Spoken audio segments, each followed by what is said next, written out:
ordinary people all around Australia are having strange and unexplainable encounters. Join BFM's Cosmic Girl and Sifu each Friday night at 10 p.m.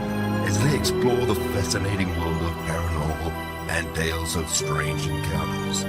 Extraterrestrials, ghosts, monsters, myths and magic. BFM 10 p.m. Fridays, the heart and soul of the Bay. Oh, and the spirit along the Redlands coast and beyond. So welcome back, folks, to the first Strange Encounters radio show for 2020. We've got Bazza, we've got Cosmic Girl and yours truly Sifu in the studio, all revved up and ready to go. Have we got an absolutely amazing show for you guys today, and also an amazing year. So what have you got planned for us this year, Cosmic Girl? What can the listeners expect from, especially the field of ufology? Lots of changes last year, and I guess there's been some stuff happening and being released over the last few years, but really ramping up last year, yeah? I'm not sure, now that TTSA, the To the Stars Academy, who've been very involved with some of the with the UFO series, was it Unidentified, and also rolling out information to the public in regard to UFOs and the reality of extraterrestrial life in the universe. I think we're still sitting on the sidelines to see where that's going to go. What's happened since then? They've posted, like in New York Times and all that, which is where they first started to print this out in the public media. They're witnessing large UFOs, so the emphasis on large, which I think is interesting because that's quite an exaggeration. Like the Tic Tac one that they had in the one of the radar originals, one of the three originals, they said was 40 foot in diameter. I think it was, wasn't it? Now that's huge. Now, I saw a lot of real UFOs in the 90s, and I was surprised how small they were. Now, 40 foot. I saw a boomerang craft like that, but I think we've got to watch the exaggeration of the size. Why, though? Why are they scaling this up? Well, more threatening. The larger it is, the more threatening false it is. Flag? We're heading towards a false flag event? Possibly. If they want to start saying that these things are huge, like massive, like all that'll be an interesting aspect of the next lot of releases that they put out. So that's what I'm watching. And the idea of the threat of them sort of underpins the appeal to the public to stand up and take notice about it, or is maybe a bit of a fulcrum to get those that they want to take notice to do so. So I guess the moral of the story is don't believe the hype.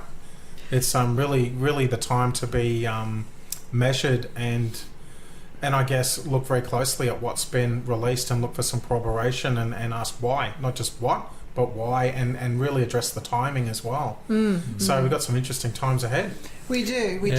And I think... Oh, go on. I'm just going to say that Trump announced, there was a video of it, 738 million, I think it was, into the Space Force. He's called it a Space Force. Are we going to join Cosmic Girl? Maybe. Do they give out hats? I just want a gun that shoots lasers. And he was saying that some of the technology is just unbelievable because he's seen some of it demonstrated. So I'm interested to see where that goes. All right. So I was wondering now if the Americans want to have a space force, is that a threat to any other country that sends up rockets into space or into orbit? Or any type of mission, actually. Any type of mission. Will they be seen as a threat? That'll be interesting times in the future.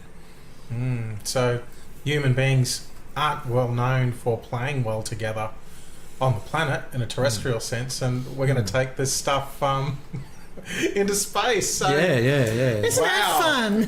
Wow. Let's spread the love, What could go wrong? Yeah. What could go wrong? Exactly. There. We were invited by Jani from Paracrypt actually to go along with it to Mount Tibrogargan for a bit of a outing, a Yowie expedition the other night. So we'll be bringing you a lot of recording from that, which was very, very interesting. Now, I've got a question. Here we go. Or a few.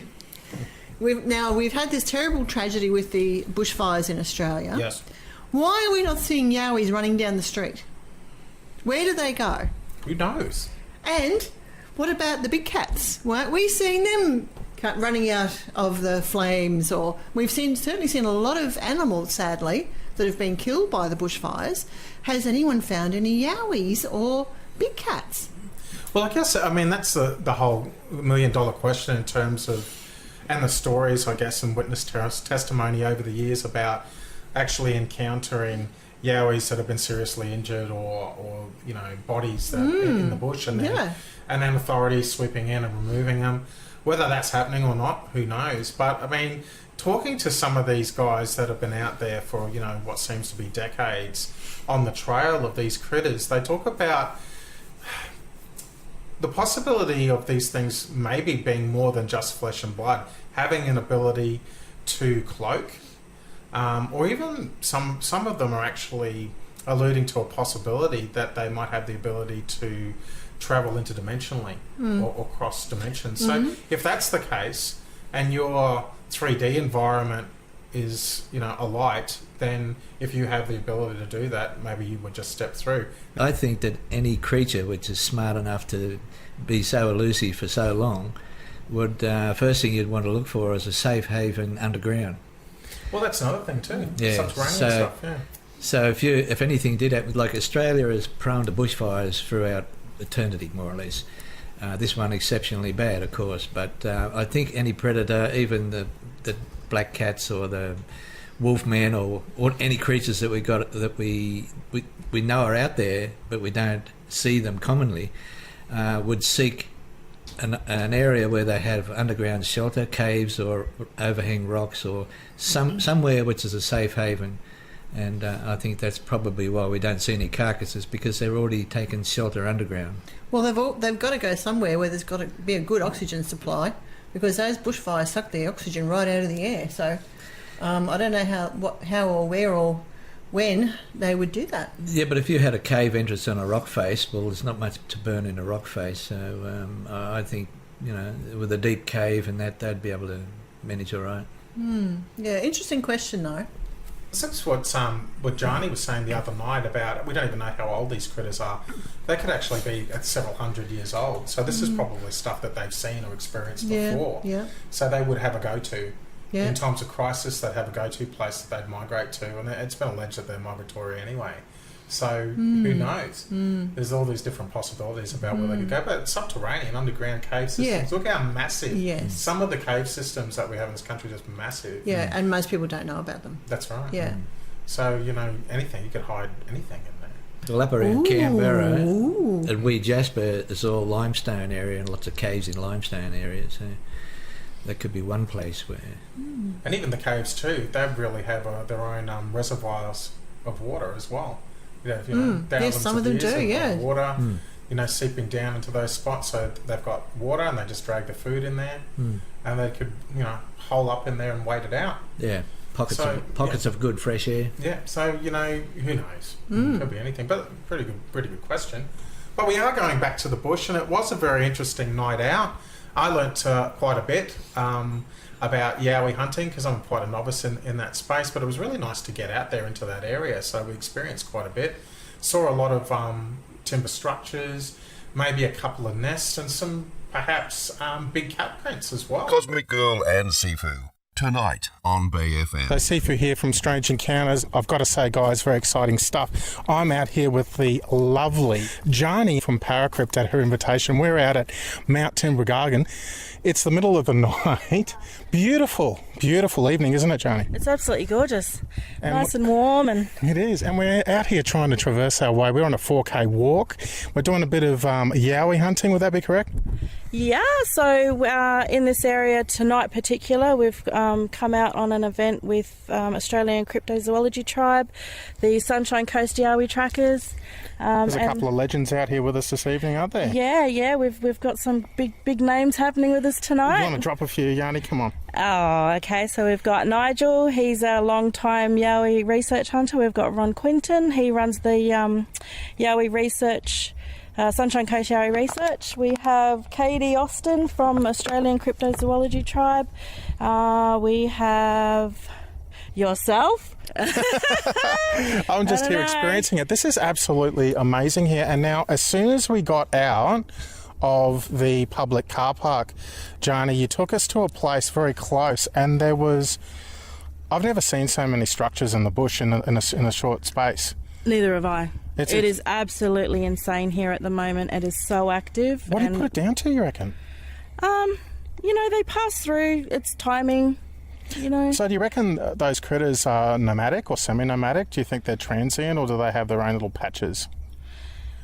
I don't really know. We don't know. No. So I they don't move know. through. I've only been in the game for probably 8 months to a year, doing yowies, and that's generally only to help these guys out.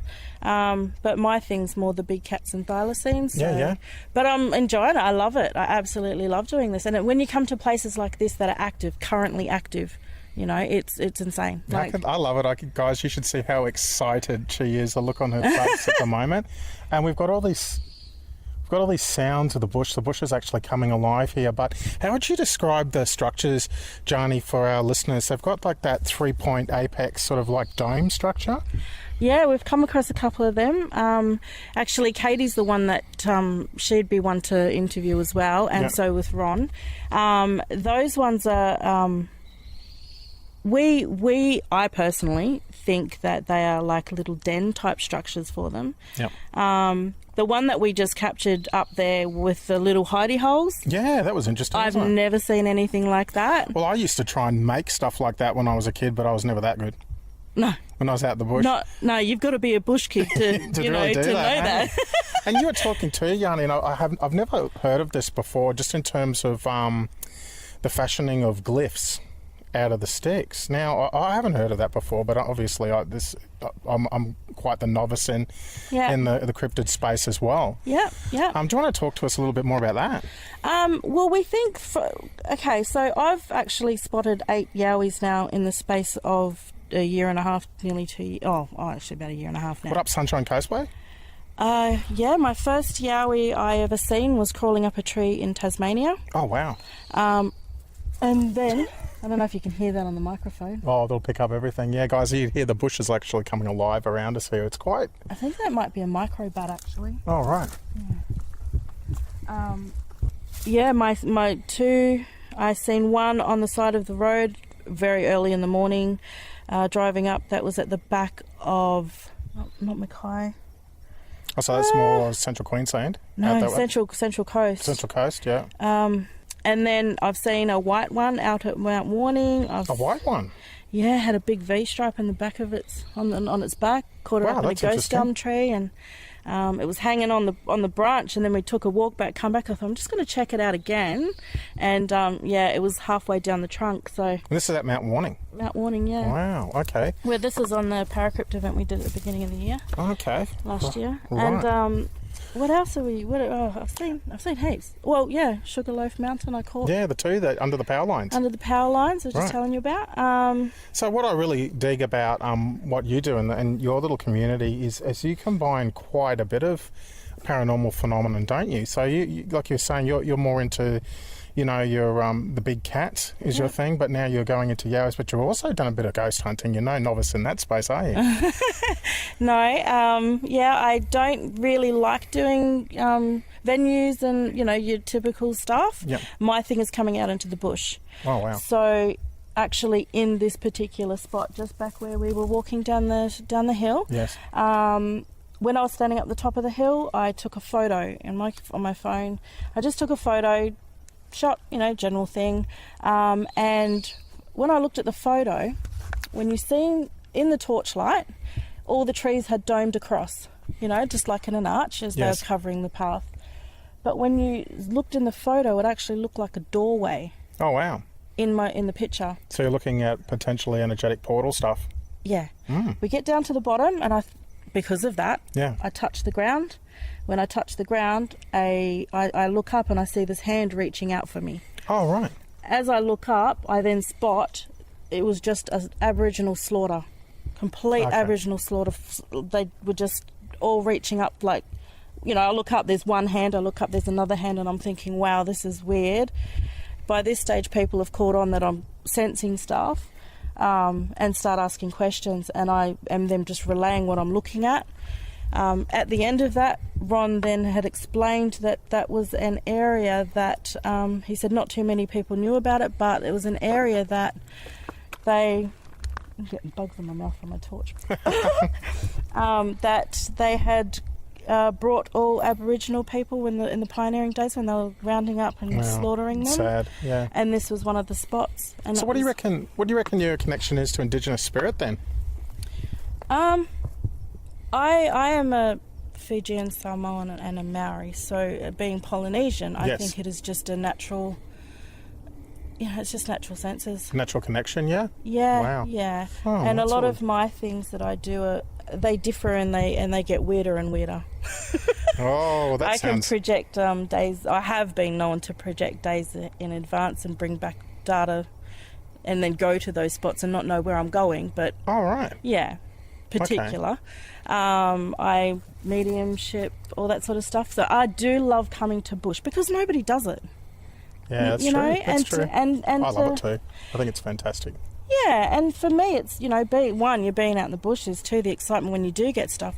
What I tend to do for the Yowie folk, for the cryptic, Yowie cryptic crew, is I will sense where they are. We're just trying to navigate our way through the group ahead of us has got the shits with us at the moment. So keep chatting, I will, Jani. So. Yeah, well, that's what I can do is I will pick up on where the Yowies are. I project them on a mountain. Yep. I'll find them. I can then take teams to where they are. Yep, that's awesome. And then they ascertain their evidence. Wow, that's cool. Capture, footage of them hiding in the bushes and just things like that. I generally can pick up if there's animals, panthers or the like that are in the bush as well. So then I put my skills to the test and people come back with the evidence that they need. So that sounds absolutely awesome. Well, we'll try and rejoin the group and we'll pick this interview up a little bit later. Yeah, sure. Jani, you were telling me about how you use a fair bit of intuition and what you do. Can you explain that a little bit more for us? I do various things. It's just whatever comes at me, whatever I get guided to do. It can be, like I said a bit earlier, told to project. What I tend to do in the bush, and on nights like this, obviously not with so many people, I will walk in, I pay my respects to the bush, and I then project. When I talk about projecting, I just expand myself and I will feel for everything that's in the bush, and I pick up. It's hard to explain. It's kind of like I use like sonar. Like a sonar. Yeah. I also have not acute hearing, but I have an ability to hear infrasound. Oh right. Okay. And so I can, like a sonar. I will map out what's in the bush. I will take people to feel things out. Once I've picked them up, I'll feel them out. I'll know if there's quadrupeds or kangaroos or, like they can't be little like echidnas and stuff because that just to me looks like a rock. Yep. But I can basically detect, meter high creatures and up. And so that's what I'll do is I will. Like I said. So when you say the first thing you do is, and I think it's really important, is pay your respects to the bush. Mm-hmm. So what does that look like for you? How do you do that? Like everyone does it.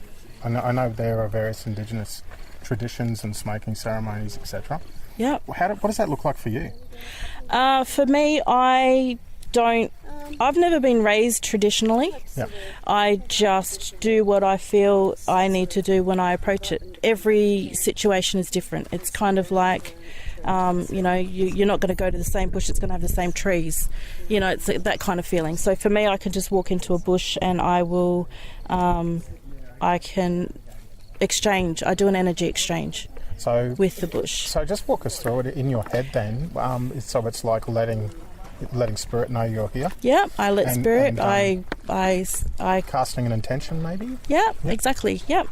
And that's generally what I put down to an energy exchange. All right, cool. Yeah. And do you know what I really love about that? Is you say you're an Indigenous person, yeah. Samoan, Fijian, and Maori. So you haven't been raised traditionally, but you still have this compulsion or this natural instinct. Respect. So it's a natural instinct to pay respects to your environment. Yeah. And I think that's really a really special thing, especially to remember this time, at this time, of crisis in Australia, where we've got some really terrifying natural disasters going on. Yeah. And just to pay respects to our environment and realise that we're all linked and we're all connected is a very big thing. Absolutely. And I because of that, I think that a lot of the people who are here tonight, they do the same thing, and as a result, these people that are here, most of them had experiences of one kind or another, because they are that way inclined. They do have that respect and that regard for other creatures, and they have that basic instinct and that interest.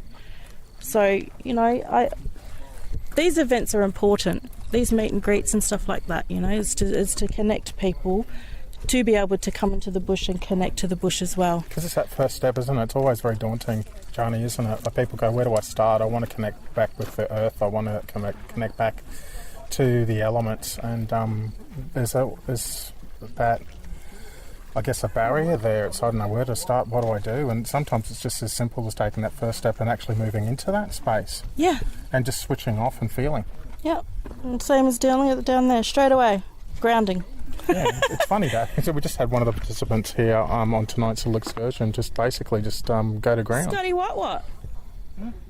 I think maybe it's just to rest his feet, but I think it's a bit more than that. No, he's grounding. Yeah, he's just chilling. No, that's awesome. Yeah. Excellent. Cosmic Girl and Sifu, tonight on Bay FM.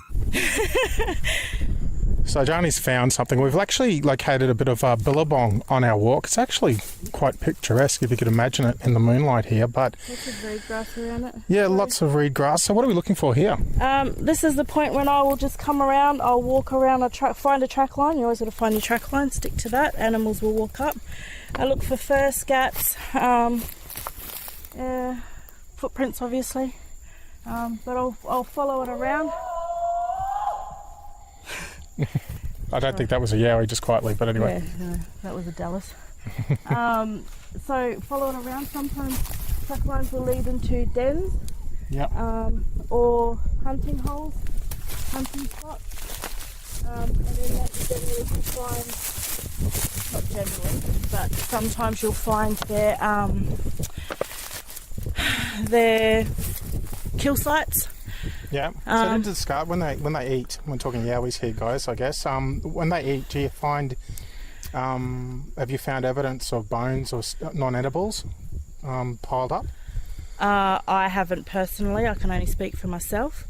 I tend to be, again, I do the thylacines and big cats, but it's always interesting to see what's in the area. So when we're talking about poo identification or scats, yeah.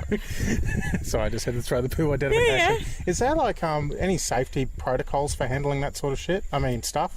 That was my attempt of humour, guys. Yeah. So don't touch it. I will stab a stick in it and I'll just check it out that way. I'm just praying there's no spiders above me because my hair's getting tickled. So I'll tend to stab a stick in it and I'll see what's in it.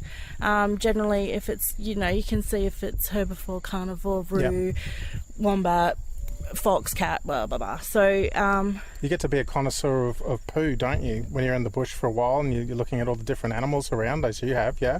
Yeah. You can do it on site, anything that sticks out. I'm not gonna like big note myself because I'm not that kind of a person. Like, but you don't. We're only talking poo here, Jani. So I mean, we wouldn't be doing. It's still technical stuff. Right, okay. Well, there you have it, folks. The poo connoisseur. The poo connoisseur.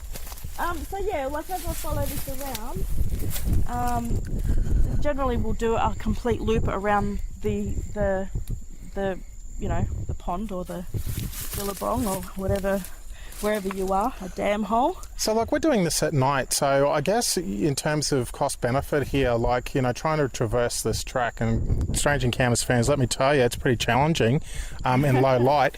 Would it be better doing this during the day, or is there a particular reason why we're doing it at night? I do it at night because I've never encountered a snake, whereas through the day, Oh, I see. strong chances of me encountering snakes. I don't do snakes, I don't do spiders, and I don't do whinging children. Okay, fair enough. So- So leave all of them at home, folks. Yeah. No, kids are fine. I'm happy to bring kids out, but yeah, I just... So that's what we're talking about here around the Billabong. So we're looking for scats, we're looking for the identification of the trail line, walking around. Okay. What else could give you a bit of a giveaway that our hairy brethren would be frequenting this area? Yowie-wise, Yeah. water. It's a water source. Generally, the first point of call is finding tree structures. Which we have. Yep, tree structures, rock stacks, and you know, I tend to kind of shy away from the rock stacks because how many people, tourists, all that, they get involved in doing that. But What would they stack rocks? it's just symbols of them being Okay, there. all right. Yeah. So like little landmarks, sort of. Yeah. Okay, right. Yeah. I mean, you can be out in some absolutely remote places and you'll find rock stacks. Yeah. The other thing with down here, so I will walk the creek edge as well. Obviously, it's a bit edgy down there, so and you're following. I'm not going to land you in the water. But I will look for prints of thylacines and big cats. There's been... So in terms of the big cats then, how are we looking we actually for... had prints back there. Did you see them? No, I didn't. Okay. Yeah, so down in embankments like this, there's I have been sent pictures from Western Australia of areas like this where thylacines have built their dens.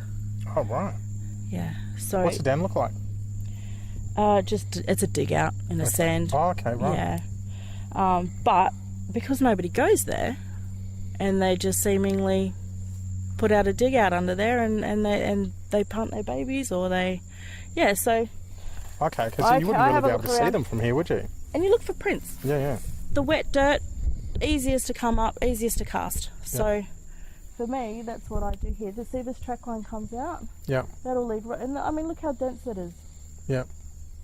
It just makes it a lot easier for animals to hide. Okay, so Jani, you're saying you want to do a wood knock. What sort of tree are you looking for to do that? Probably one like this. So what's that, just for our listeners? So we're looking for, like, structurally, does it have to be hollow, solid, and what do you use? Just another tree, another branch. A Yep. big, thick, solid branch that isn't going to crack or crumble. Yeah. And what are you trying to do? Okay, so that's a when we're in the bush, that's a way of communicating with the Yowies. They will communicate with you by wood knocking. If you're lucky enough to get a rock thrown at you, there's another good way. It's a little bit more aggressive, but that's I've been having rocks thrown at me all my life, so you think it's a good thing? yeah. Well, they probably see you as a threat. I'm just talking about people, not Yowies. Oh yeah. But you're probably right anyway. Well, if people are throwing rocks is another. It's usually villagers with burning torches and stuff like that, but anyway, that's another story. We won't go down that path. So we're going to do one of these knocks? What's going on, girl? What are we going to do? We're going to find them. See, something like this would probably snap on impact. Oh yeah, so you want something... Be alright, actually. All right, we're backing up here. Jani's about to swing. Have you got one? Oh, here we go. Is it more solid? Oh, here we go. So we're about to attempt, Strange Encounters fans, our first You might want to back up because if it does break. wood knock.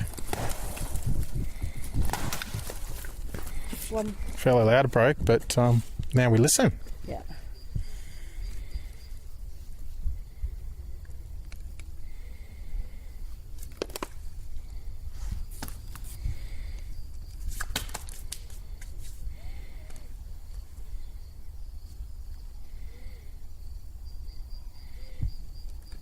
Yeah, I heard something off in the distance there.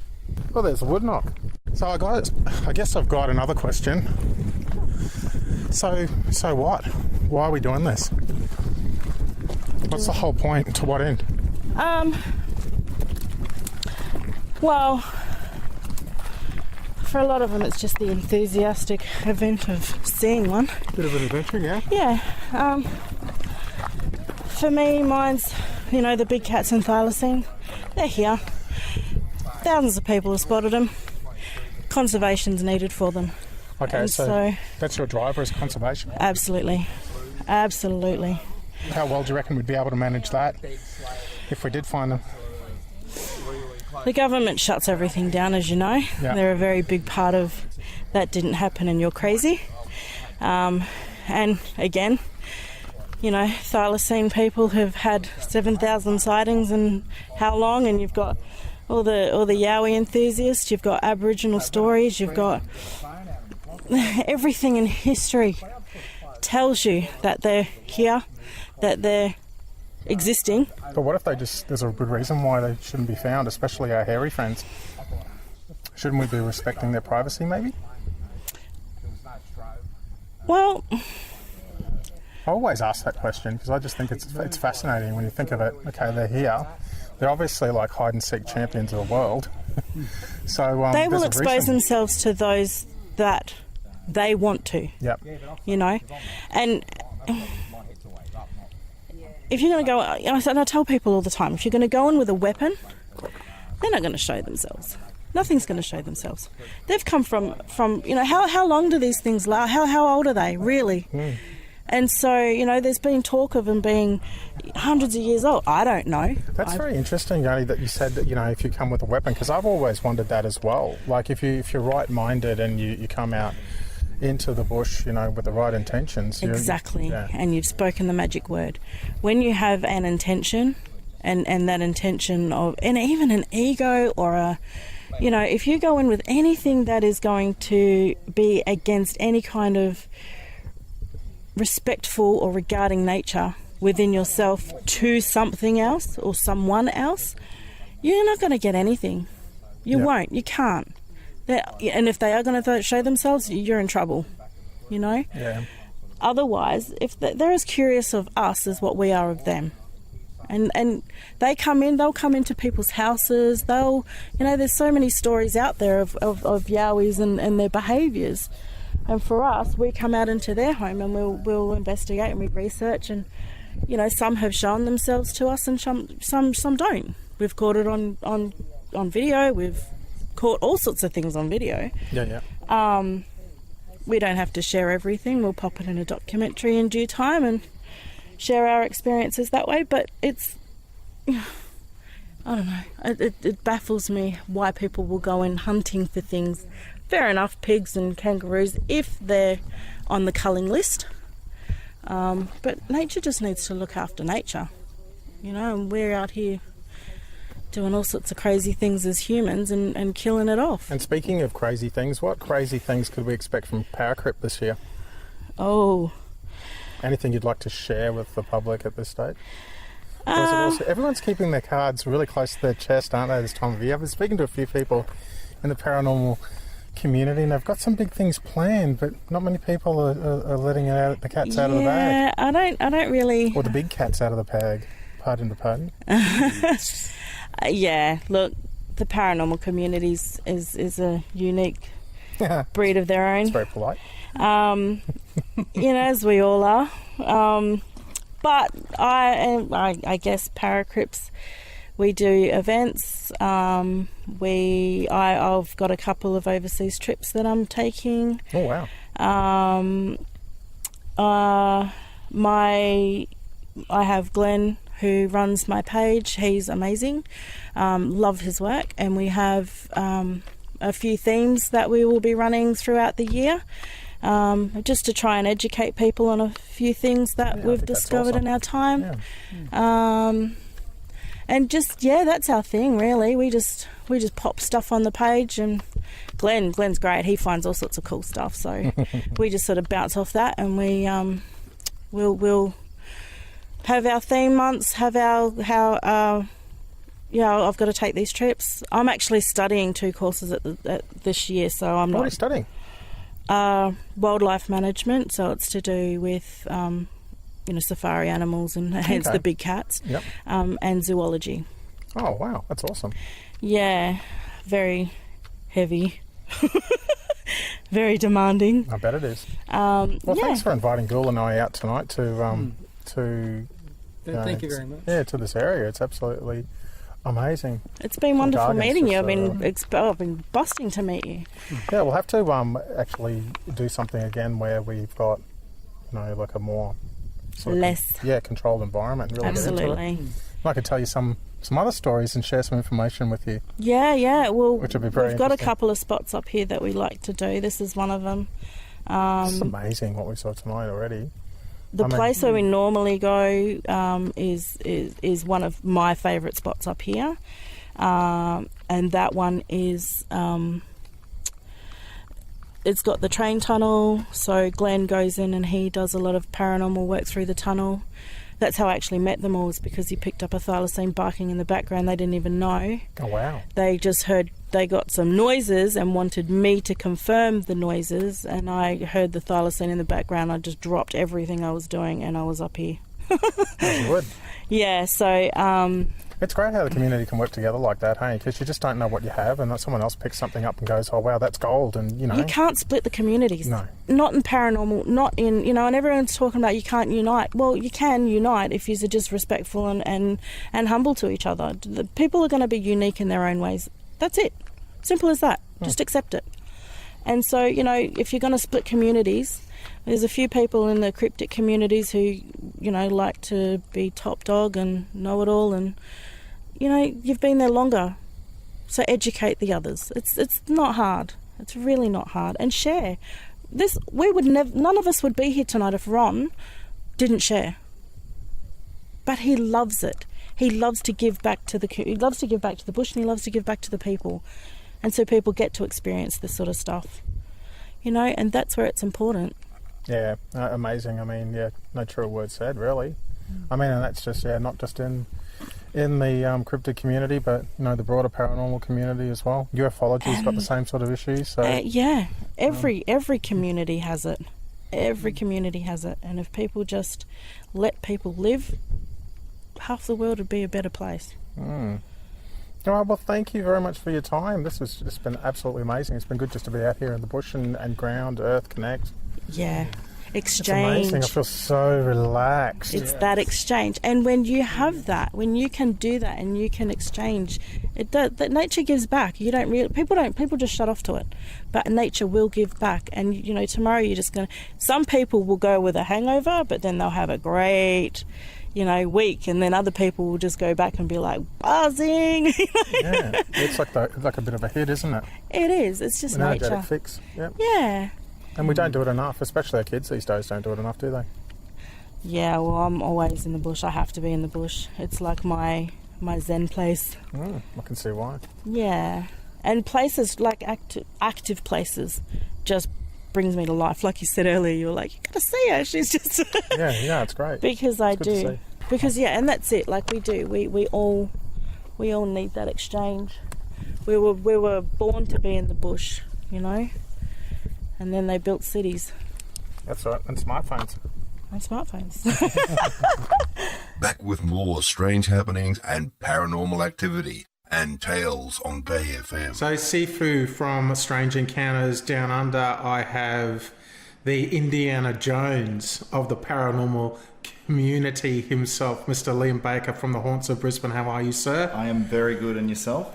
Very good, mate. Very good. Happy New Year to you. Welcome back into the studio. Very exciting 2020. Yeah, we've got a lot of things planned, haven't we? A lot of stuff, and maybe some of the stuff we might be able to talk about a little bit later. But first, guys, we'd just like to talk to you about some of the very serious, some of the very grave circumstances, events that are unfolding across the eastern seaboard of Australia as we speak. It is. So, Queensland copped it in, I think, September. Yeah. And through from there, and now down through New South Wales, Victoria, South Australia, WA, Tasmania. So affecting, everyone, virtually right across the continent. And folks, of course, we're talking about the national bushfire crisis, which has affected and impacted so many communities, so many families as well across the country, and particularly we'd like to raise some awareness around one of our own, someone who's been involved in the paranormal community for quite some time, who's just suffered very recently on New Year's Eve. Of all the terrible times. Not that there's ever a good time for it, but especially on New Year's Eve. Dan McMath, who's a good friend and been in the paranormal for many, many years, doing lots of different paranormal jaunts and research down, who lives in the south coast, which we know sort of was hit really hard on that New Year's Eve. And has been repeatedly hit, for almost every day for the last week. And he's been evacuated 3 times, hasn't he? So he is. So really, unfortunately, him, his wife, and his couple of young kids evacuated just before Christmas. They were very lucky on that occasion. Caught out literally at the drop of a hat. Thought he was safe, on New Year's Eve, only for the fire to switch around and turn on him very, very quickly. And they're incredibly lucky that they were able to get out of their house, literally in the nick of time. But unfortunately, as a result of having to evacuate their house, they've literally lost everything that they own. So, because they didn't really have time, did they, Liam? They were basically really at the 11th hour, had to get out. Very quickly, and they couldn't take any keepsakes or mementos or anything. Not really, not at all. And it was that one day on New Year's Eve that they were warning down south was going to be the catastrophic day. I think sort of advice that Dan had sort of earlier in the day was that it looked like they were probably going to be okay. But literally the wind swung around and turned on them, and it was literally a matter of minutes later that he was jumping in a car and trying to get his family out of harm's way as the flames rolled in. And that's the nature of the beast, I guess, with fires. They're just so unpredictable and terrifying, and my heart goes out to the family, especially kids who've witnessed so much destruction and have gone through so much, I guess, high stress in such a short time. It's just terrible trauma for everybody involved. That's going to take a lot of talking and open discussion and probably some therapy sort of moving forward as well with the amount of stress and trauma. But I guess what, folks, every cloud has a silver lining, and if you can call it that, in this case. But when natural disasters, especially this nationwide or nationwide scale, happen, you really get to see what Aussies are really made of, don't you, Liam? And another colleague, Mr. Craig Powell from down that way, has basically taken up the mantle and set up a GoFundMe page. He has. So for the Craig family. Has jumped straight in support of Dan, given that he's one of the paranormal fraternity. But he has set up via the Team Whisper, the WSPR, West Sydney Paranormal Research page, a GoFundMe to try and help Dan and help him and his family get back on their feet, in what's been a pretty terrible Christmas, New Year's Eve period for them. Yeah, and like I said, guys, it's really touching just to see, how Aussies can band together in such dire circumstances when it really counts. Band together, watch each other's backs, go into bat for each other and get some assistance out there to people where it's needed. And Craig's not alone in that. There are a lot of other people out there in the community that are tirelessly working away to raise funds and get them out to the communities where they're needed. That's exactly right. So, every little bit counts. I'm sure sort of everyone's donating to, multiple different outlets at the moment to try and help where they can for everyone who's been affected by the fire. But for anyone who is interested to help somebody else out in the paranormal field, if you jump through the Team Whisper page on Facebook, you should be able to find the GoFundMe link to Dan to help him, his wife and his kids get on their, back on their feet and get him back into the paranormal field again as well. That's right. So if you guys are fans, I know there's a lot of fans of Strange Encounters Downunder out there, love the show. A lot of fans of the Haunts of Brisbane out there. And I know Mr. Craig Powell isn't any stranger to having a legion of fans of his own, has he? So if you're fans of any of those pages, guys, get out there, please. Go over to the Team Whisper page, give what you can, help get this family back on its feet. Help get Dan back out there and doing what we all love to do out there in the paranormal field. The other thing too is, guys, these communities are going to need a lot of help, and they're all out there in regional Australia. And I think it's a really good time to revisit, you know, the bush. And they're going to really need a lot of support, especially in tourism dollars, local communities and rebuilding in the future. So that's something to be particularly mindful of and to consider as well. If you can over the next 12, 18 months, get out there, spend some money in these communities. And I guess tonight's Strange Encounters show is all about getting back to the bush, and we go out there with Paracrypt and some of their associates, and we go on a little bit of a Yowie hunt on the Sunshine Coast. So, you know, there's just so much to experience, and there's so much to connect with out there in the bush. And guys, you know, we're in a very, very lucky space in this country to be able to experience that. Yeah, we are. So, you know, lots of beautiful sort of bush and rainforest out there. Very fortunately, you know, the bush has a tendency to bounce back, you know, not immediately, but fairly quickly. But it's the communities as well, you know, in these areas that really need the tourism dollars and the support as well to get back on their feet, so that they can make, you know, these areas available, you know, for us to all go out and explore. That's exactly right, mate. Couldn't have said it better myself. So, Liam, what are we going to get up to this year? So, lots of exciting things in the pipeline. Probably one of which is very exciting, came off the back end of a bit of an impromptu investigation that we did sort of in the lead up to Christmas time.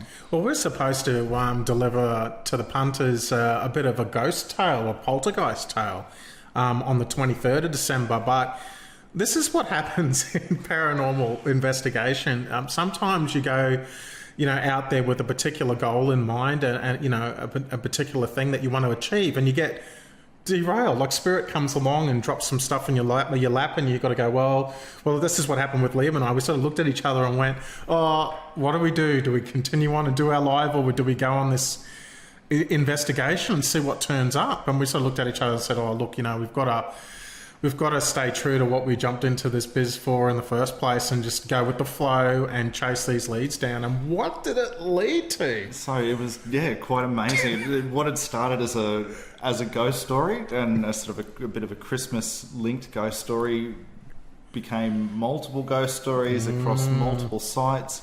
We got sidetracked on a complete tangent with another location and a ghost story. But yeah, it turned out to be quite an amazing night, and what we ended up finding, which was completely on a tangent, was something quite different to what we'd originally gone out looking for in the first place. Because we don't really do a lot of urban exploration, do we, Liam? Well, I used to when I was a kid. I've got to say, I did a lot of that around Brisbane, but we pretty much scored ourselves the mother of all. We did, beneath subterranean exploration, beneath a mysterious trapdoor. But look, guys, we're not going to tease you any more about that. We can't, because we've got to confirm these details. And let me tell you, when this does happen, you guys are in for a real treat, and we'll be publishing this video right across the pages, so the Haunts of Brisbane page and Strange Encounters Down Under pages. And you're going to love it. Plus, we've been invited essentially to conduct some paranormal investigations on a particular hotel site. And this hotel's never, ever, ever, to my knowledge, and I guess to your knowledge as well, been investigated. And let me tell you, when we did our walkthrough, when we were supposed to be telling you guys Christmas Eve ghost stories, when we did our walkthrough, it just blew us away. So it started, at a completely unrelated site with a story about an apparition. That's right. And a mysterious trapdoor. It ended up at the actual location where the trapdoor was immediately pointed out, which I was stunned about. Which is confirming. It was confirmed immediately. Yep. Ended up with another story about a mysterious death room. The witch room. The witch's room, where things go to die. And then... Which was confirmed, because there were a few critters up there that had passed away. There was. Yeah. Which was bizarre, really. Yeah, some incredible sort of energy field. I don't even know how you would explain it when we went for a walkthrough. That, again, in itself was yet another really bizarre twist to this story. So, yeah, a lot of very, very interesting things to come. And don't forget, Strange Encounters fans, that we're going to have, again, the annual Strange Encounters Downunder road trip, and Liam has confirmed that he's going to be accompanying me on this one. So very, very keen. Yeah, it sounds, well, it's going to be quite big, very big. So again, we're going to be heading out and enjoying and exploring this fascinating, this absolutely beautiful country of ours. And we encourage everyone out there, as we said earlier, to get out there, get into the regional centres, get out there into the bush again once everything settles down, and really throw some money into these communities, but use it as an opportunity to reconnect with spirit and with nature as well, because that's really important. It's really important to actually realise just how special our environment is and how precious it is, and I guess how, what's the word I'm looking for, Liam, how vulnerable it is. And it may not be there. Like it's a sort of thing that can disappear tomorrow. So, yeah, but very important. But especially in a lot of these local communities too. You know, stay local, stay at the local pub. Yeah. You know, show your support for these little towns, but also it's a good opportunity to talk to the locals as well, because they're the ones who, you know, have this knowledge firsthand, and you know, the ones who are experiencing the weird and the bizarre out there in the, you know, these smaller towns. If you're a budding paranormal investigator, that's the bread and butter, is to go out there and actually talk to people, like talk to everybody, and build rapport with people. And you'd be surprised what people will tell you about their little their own patch and their neck of the woods. Yeah, absolutely. Grab a counter meal, or you know, grab a beer at a local pub and sit down and have a conversation with some of the locals. Yeah, grab 11 beers. Yeah. Cosmic Girl and Sifu, tonight on Bay FM. Well, Sifu from Strange Encounters, it's 2020, first expedition for the year out on the Sunshine Coast, Mount Tibrogargan, with the one and only Mr. Quinton. How are you, sir? Yeah, good, thanks, mate. So we're having a bit of an explore around. Jani's asked me to come along this evening, and really privileged to do that. Been learning a lot from her in the Yowie space. I understand, so you've been doing this for quite some time, about 10 years? Yeah, mate, 10 years on and off. It's probably the last 5 years I've really got out a lot, you know, in certain different areas out here.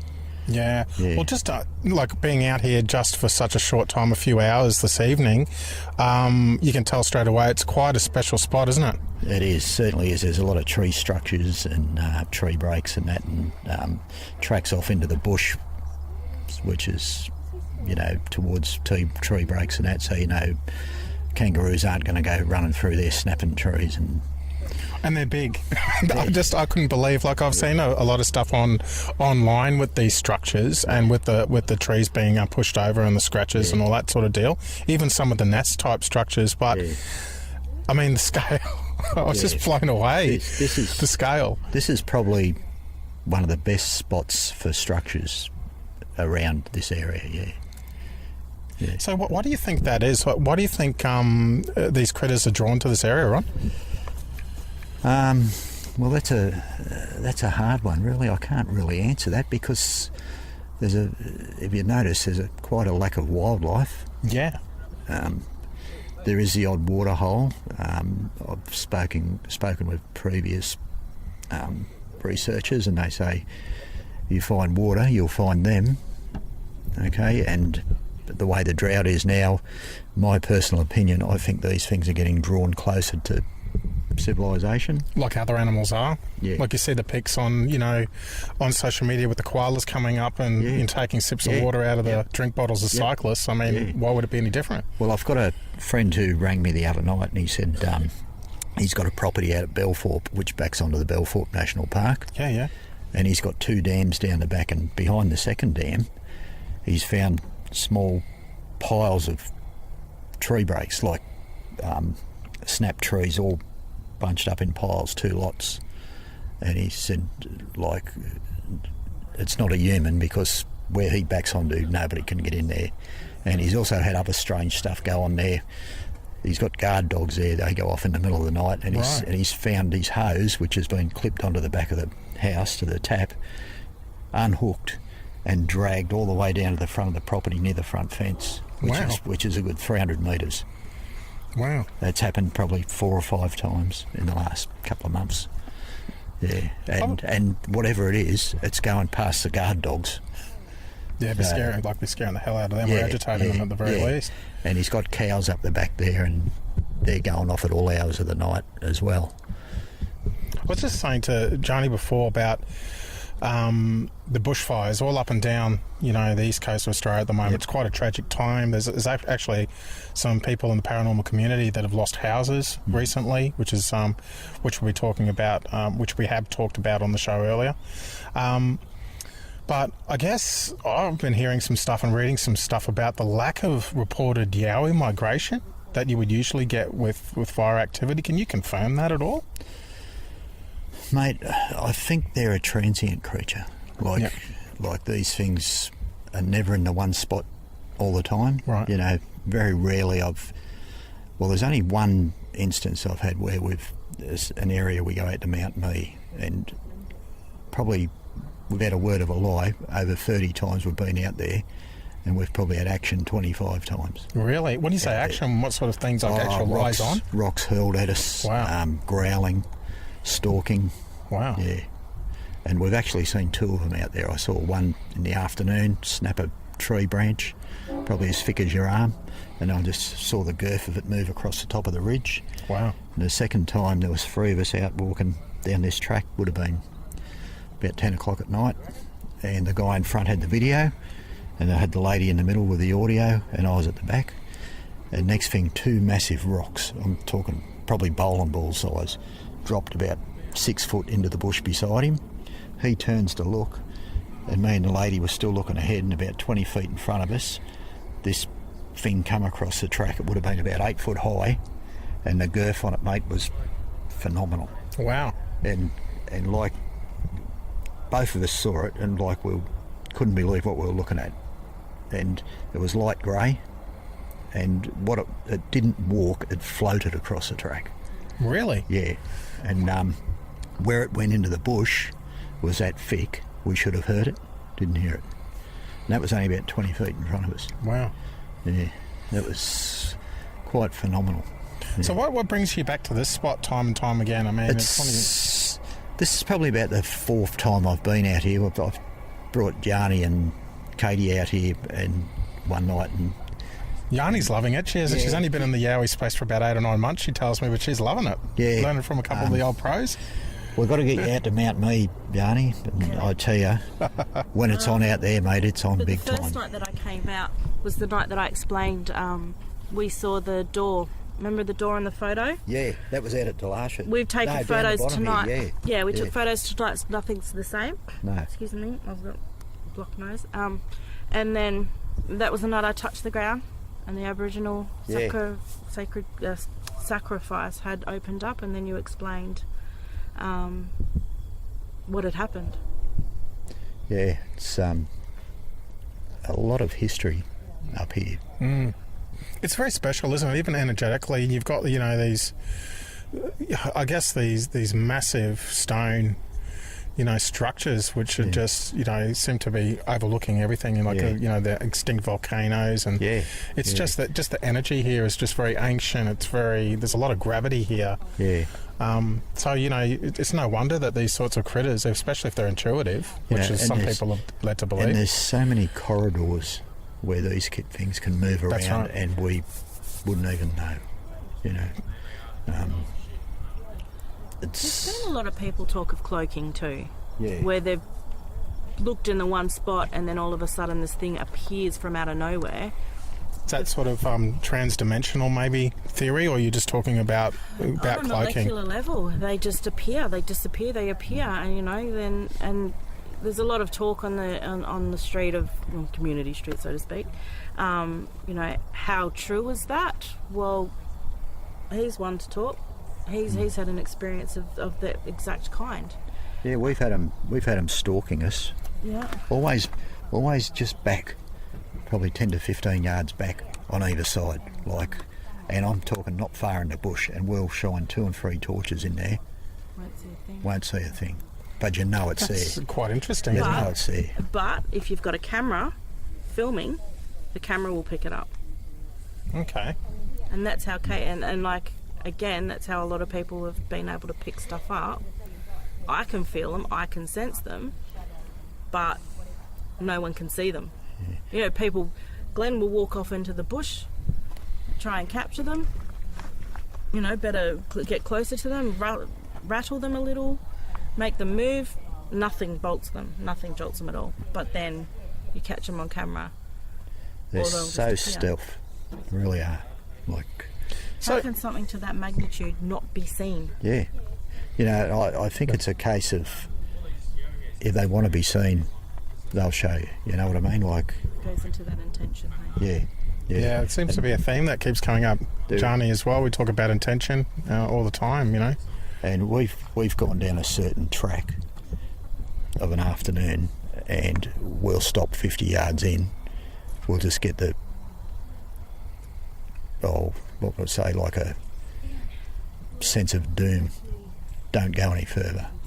You just get that feeling. Like, so we turn around and hike out. So what do you put that down to? Do you think they have this ability to communicate telepathically with this? I think that's a possibility, yeah. Yeah, So I guess it's just $1 million question, really. I mean, after a decade of doing the hard yards and really looking at these critters, what do you reckon they are? Are they flesh and blood? Are they something a little bit different to that? Are they terrestrial or are they extraterrestrial sentient species? First one I saw up on the ridge, you'd swear it was flesh and blood. It was a light tan colour. But the second one, whole new ball game, mate. We saw this whole complete creature come across the track. And you know, when you walk, your head moves. Yep. Its head didn't move, mate. It just straight across. Just glided. Wow. Yeah. Yeah, it's You just know, it's and really like Jani said, you can sense these things. Like the bush just goes dead quiet, and like we go to this spot, we know exactly as soon as we get out of the car whether we've got action or not. You know. I was saying to Josh, a young fella before, like just out at the Pilligo, and last time I was down there, and it was like you can hear the bushes alive, and we actually recorded some of the sounds when I was interviewing Jani before. But when I was down there, mate, there's nothing. It was absolutely nothing. You couldn't, and which was, you can't hear crickets, you can't hear any of the small animals. There was nothing, and you had that feeling that you were being watched, and that doom, that gravity. You know what I'm talking about. I do, and like I can really relate to that. Yeah. And here, like I was saying, here's too loud. It's loud. You know, it's not gonna. Yeah, mate. As soon as we walked in there, I knew we weren't going to get anything because the crickets and that. Did you get a tree knock earlier? We got one tree knock. Scott heard it clearer than me. I hit a tree 3 times, and then not long after, Scott heard one further off to the right of us, and then Scott and I moved further down the track. We got out onto the road section where yous would have caught up to us. Yep. And Scott thought he heard a rock come through the trees behind us, only a small rock, and that was about it, mate. Yeah, it's been a great evening, you know, even just for the novices like myself coming out here, having a look at these structures, guys. Well, I haven't seen anything like this. They're not weather events, mate. No, they're just too organised, and even looking at, just even from an energetic perspective, looking at where they were and sort of some of the lines that we're picking up. Josh and I went for a little bit of a walk just to try and correlate some of that, and that was pretty interesting too. So I don't think it's accidental at all. I guess it's leads me to the next question of, okay, what's the future? Where do we go from here? I mean, there's all this intuitive stuff. We're sensing these critters are out and about. Some say if you talk to the scientific community, there's a lack of scientific evidence. Others say that we've got more than enough and just not the willingness to process them and categorise them. What do you reckon? I think the hierarchy know, but they're not going to let on. But why? What do they have to gain? To what end? I think you might get the hillbillies running out there with guns and whatever, trying to get a body. Oh yeah, I suppose, yeah. You know what I mean? I also think it's a government protection. Yeah, that's another thing too. If you're going to go into like detail, these creatures have been around a lot longer than we have. They're a lot more intelligent. Their sentient abilities are phenomenal, and especially if they're telepathic. Yeah, absolutely. And can cloak. Yeah, that's right. So, I mean, who's got power over them? No one. They are their own power in their own right. Yeah, you can't tell me governments don't know about them. Not a chance. Well, I've like I know rangers do. Yeah, well, this is. I was just about to say, like in my dealings and interviews with people over time. I mean, we talk about people seeing bodies on tracks and then them disappearing, and rangers knowing things about people being missing for some time and potential Yowie involvement and the cover-ups and all that sort of stuff. You know, I got on an interesting story down just west of Coffs Harbour at Dairyville. A guy was camping there, apparently, and a guy and his 3 kids were swimming in a creek, and they came across the bottom half of his body in the creek, right? And of a Yowie's body? No, of this camper's. Oh, okay, camper's body. Camper's body, right? And they told the police and that, and they had the cadaver dogs and that out there. Couldn't find the rest of him. Found his campsite. It was all smashed up, and they found DNA there that wasn't recognisable. Wow. And that was all hushed up. Wow. That was in the Coffs Harbour Advertiser, I think the paper is, and then everything just went quiet. Quiet. Yeah. As per usual. Yeah. I guess one final question, sir, because I know it's getting late towards the end of the night. Why do you keep coming back out? What's driving you? What's the matter? To try and meet it head on. Yeah. Or get a proper photo. All right. You know, it is exhilarating. It is, isn't it? It's a buzz, eh? It's scary and it's exhilarating. Right. And it's all in the one. Oh, well. Because when it's on, mate, it's full on. Truly. Wow. Bit of a adrenaline rush. Oh, big time. Well, I wish you well with it, sir. I tell you what, you're quite a brave soul heading out into the bush, you know, time and time again, and you don't know what you're... Oh, don't worry, mate. I get scared. I tell you. You know, there's times we've had to run out. Right. Yeah. Yeah. All right, sir. Well, thank you very much for your time. Really good to meet you. Yeah, you too. Thank you for your time on Strange Encounters, Ron. It's a pleasure. You're well known in the community, and keep up the good work. And hopefully we'll hang out again we'll soon. Get some great evidence for everybody. And I don't think it matters how much evidence you get. There's going to be non-believers. And, you know, but at the end of the day, I've got nothing to prove, mate. I know they're out there. Well, that's it, isn't it? Yeah. Thanks very much. That's awesome. No problem, Cheers, mate. Cosmic Girl and Sifu, tonight on Bay FM. We'd just like to extend condolences to those who have lost loved ones, who have lost their homes and their pets through the Australian bushfire tragedy. And we're all thinking of you here, and we wish you well, and take care of yourselves and each other. Ordinary people all around Australia are having strange and unexplainable encounters. Join BFM's Cosmic Girl and Sifu each Friday night at 10 p.m. as they explore the fascinating world of paranormal and tales of strange encounters. Extraterrestrials, ghosts, monsters, myths and magic. Bay FM 10 p.m. Fridays, the heart and soul of the Bay. And the spirit along the Redlands coast and beyond.